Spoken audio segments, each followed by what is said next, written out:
Hi folks, this is George Kelly here. This is going to be my first video and on YouTube that I want to make, and basically I want a place to share some of my stories about my reselling adventures over the years. I've been doing reselling for about 40 years, and I've done a little bit of everything, and I have stories to tell, and I just don't. A lot of people don't want to hear my stories. I mean, they're not into it. They don't understand why I'd want to be going to garage sales and buying stuff and reselling it.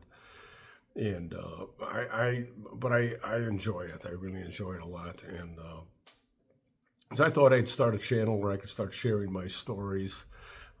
Maybe I could teach people kind of what I'm doing, what I've been doing.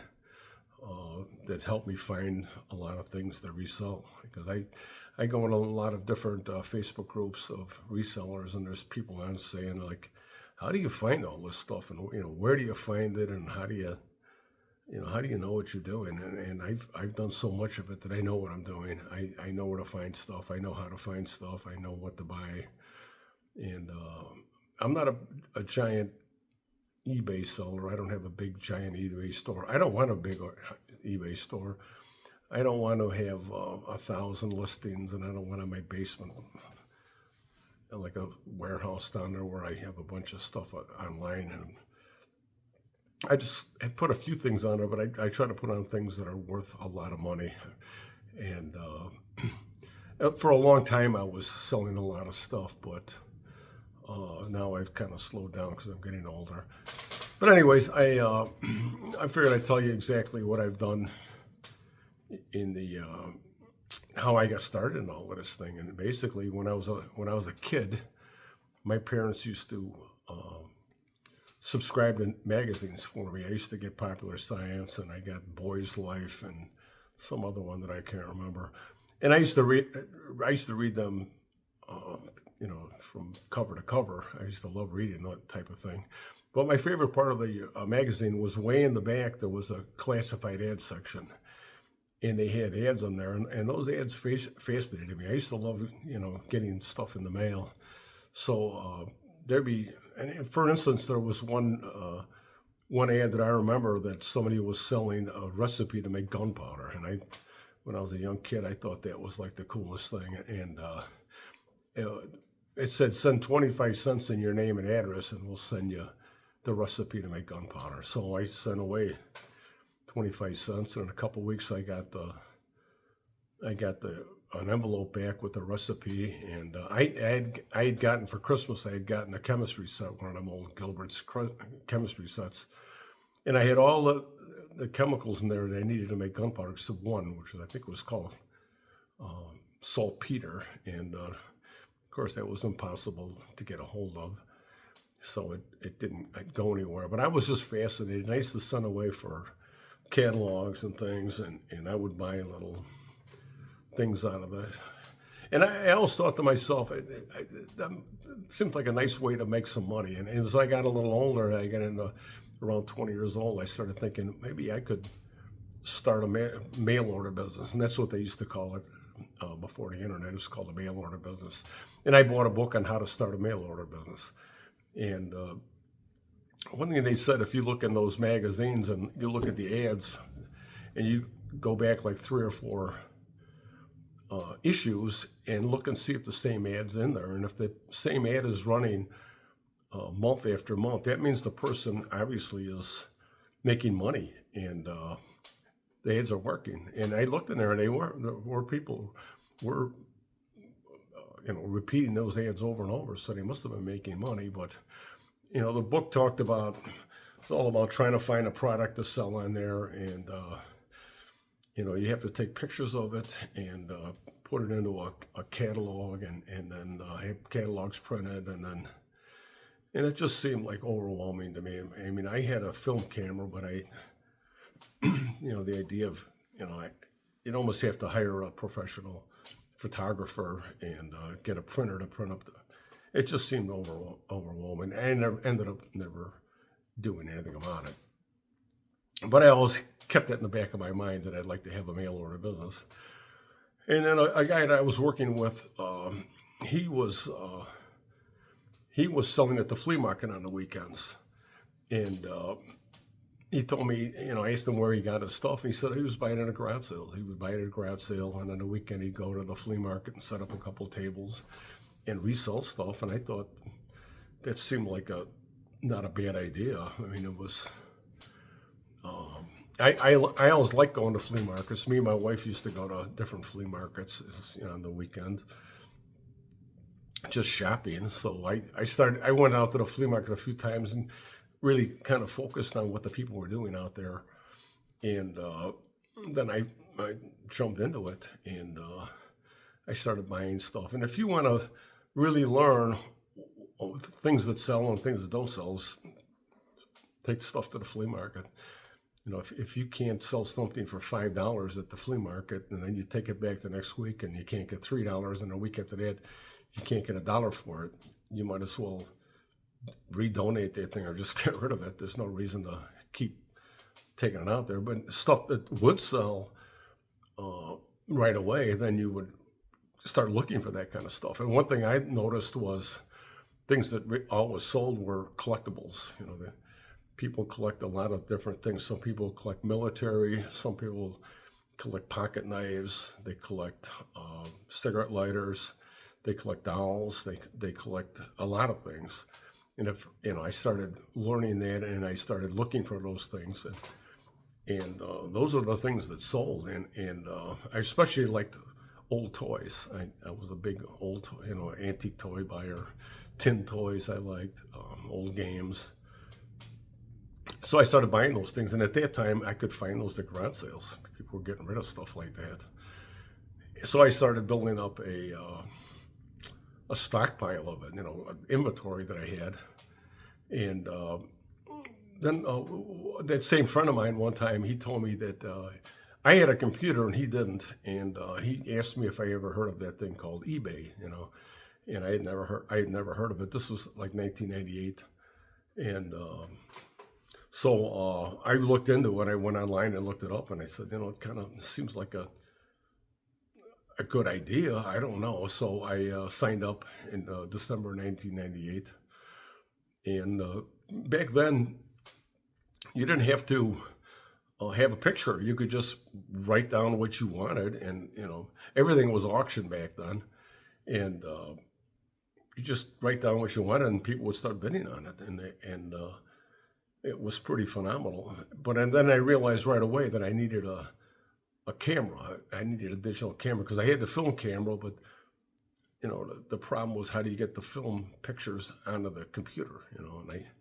So me and my wife went, and we went to the store to look at cameras, and the cheapest camera I could find was Hewlett Packard. It was like a cheap one, like 5 megapixels or something. And it was $350 at the time, which to us was a lot of money. And my wife's like, "You're going to buy a camera for $350? I'm like, if I'm going to do this business, I got to have the right tools. So I bought it. And about a week later, and I remember it was Good Friday. It was Easter weekend. And I went out for lunch with some friends from work. And we were down in the city. And I live in Chicago, by the way. Down in the city, we went to some restaurant, and I found a parking place, but it was all meters, and they didn't have any change. So I just so happened to be parked in front of a thrift store. So I went in to get change for $1 so I could, put it in the meter. And there was a line, so I was standing in line, and there was a little table right next to where I was standing, and it had a bunch of Easter decorations on it. And two of the Easter decorations were these bunnies, these Easter bunnies. But I knew what they were. They were old candy containers, and they were made of paper mache.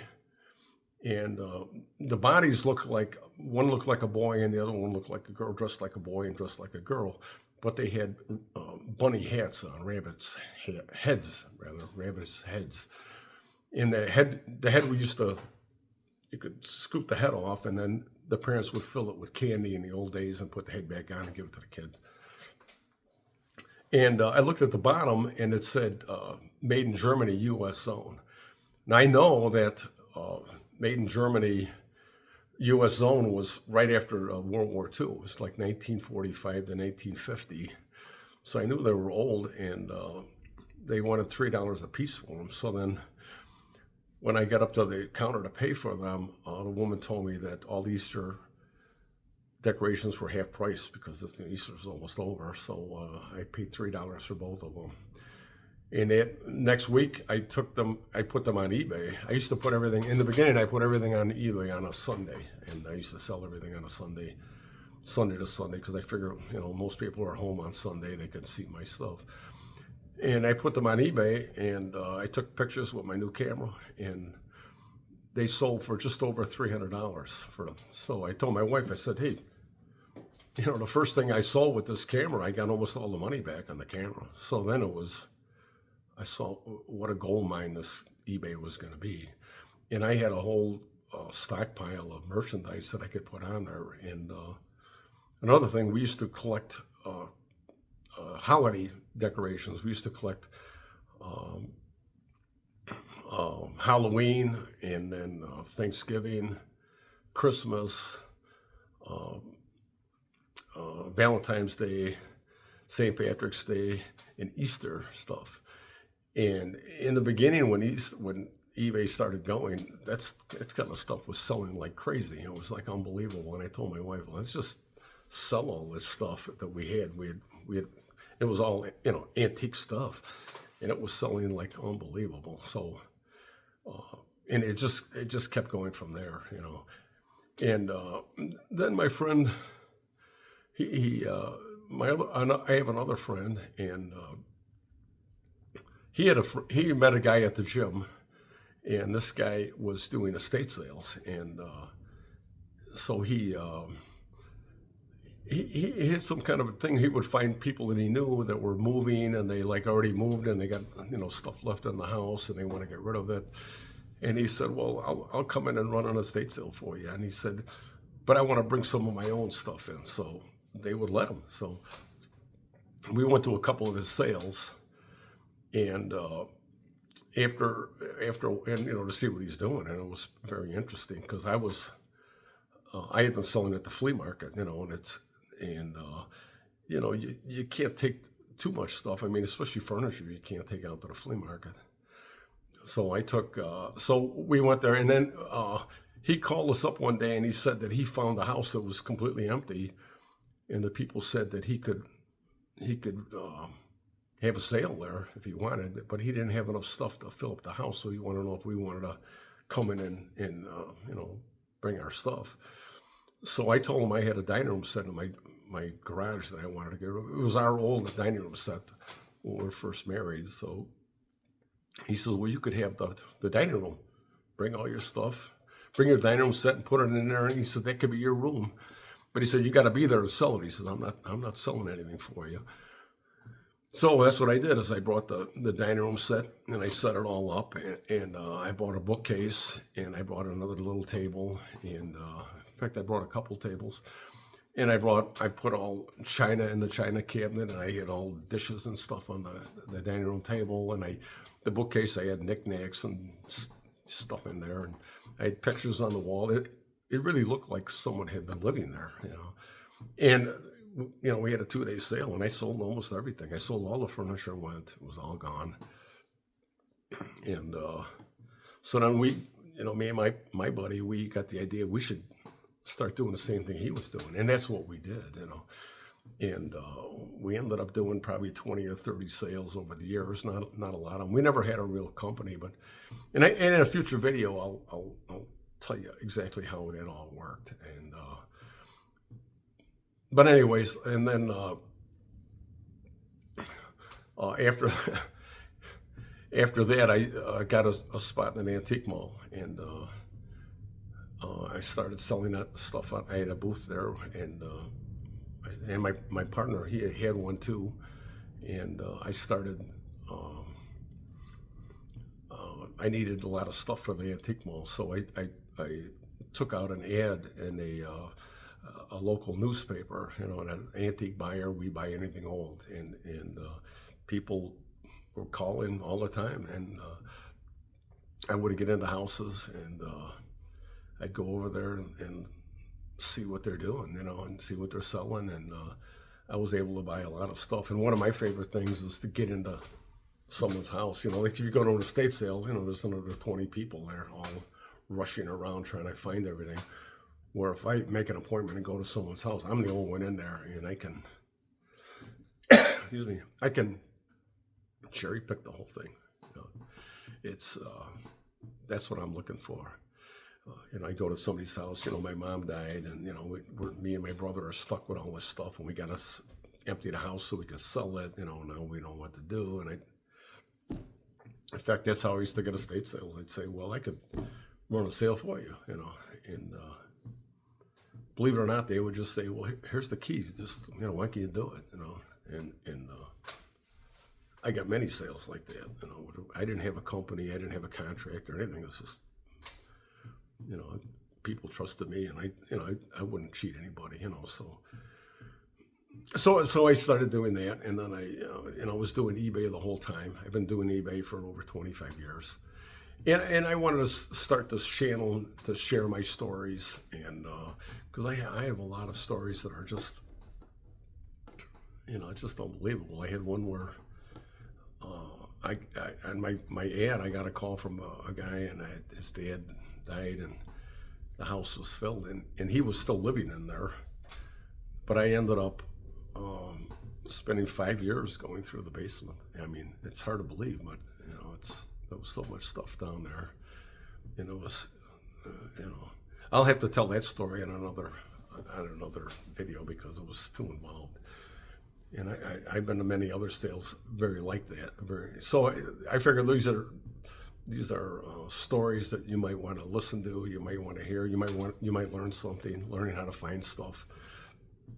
That's the hard part, is trying to find stuff, where do you go to find it? Where do you go to find the junk? You know, so I welcome you to my channel, and I'm going to be posting videos telling you what I'm doing, how I've been doing it, and I hope you subscribe, and I hope you like the video, and if you do, and if you want to leave a comment, I appreciate it. So thanks for stopping, and I'll see you in the next video. Thanks.